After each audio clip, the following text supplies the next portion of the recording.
Hello friends, welcome to me volunteer YouTube channel. వాలంటీర్లకు సచివాలయ ఉద్యోగులకు రాష్ట్ర ప్రభుత్వం భారీ షాక్ అయితే ఇచ్చింది. సీఎం చంద్రబాబు గారు అయితే వీళ్ళపై షాకింగ్ డిసిజన్ అయితే తీసుకున్నారు. మొత్తం సమాచారం అయితే నేను వీడియోలో మీకు ఎక్స్ప్లెయిన్ చేస్తాను. ఈ వీడియోని ఎక్కడ కూడా స్కిప్ చేయకుండా చివరి వరకు చూడండి. అయితే ఫ్రెండ్స్, కూటమి ప్రభుత్వం అధికారంలో వచ్చిన తరువాత సచివాలయ ఉద్యోగస్తులకు మరి వాలంటీర్ల పరిస్థితి నూతనార్థకంగా మారిన సంగతి మనందరికీ తెలిసిందే. గతంలో వాలంటీర్లు చేసిన పనిని ప్రస్తుతం గ్రామ మరి వార్డు సచివాలయ ఉద్యోగస్తులు అయితే చేస్తున్నారు. పెన్షన్ పంపిణీ కార్యక్రమం అయితే మనం చూసుకోవచ్చు. ఎన్డీఏ కూటమి ప్రభుత్వం ఇటీవల గ్రామ మరి వార్డు సచివాలయాల్లో పనిచేస్తున్న కార్యదర్శులు మరి వాలంటీర్లపై కీలక నిర్ణయం అయితే తీసుకుంది. వాలంటీర్లు మరి సచివాలయ ఉద్యోగస్తులకు ఇది ఒక షాకింగ్ న్యూస్ అయితే మనం అనుకోవచ్చు. అదేంటంటే, గత ప్రభుత్వం రాష్ట్ర వ్యాప్తంగా సచివాలయ సిబ్బందికు మరి వాలంటీర్లు అందరికీ న్యూస్ పేపర్లు సరఫరా చేయడం కోసము 200 రూపాయలు వాళ్ళ శాలరీతో పాటు అదనపు ఇచ్చేది. ఇప్పుడు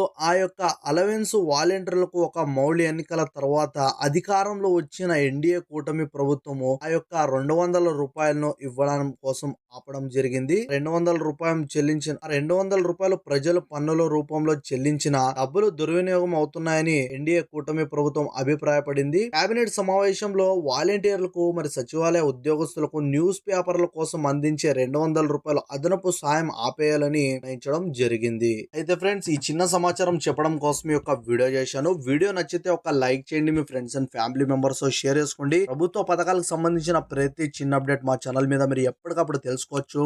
అందుకోసం మా ఛానల్ ను తప్పకుండా సబ్స్క్రైబ్ చేసుకుని పక్కనే వచ్చిన గంటను కూడా ప్రెస్ చేయండి ఫ్రెండ్స్.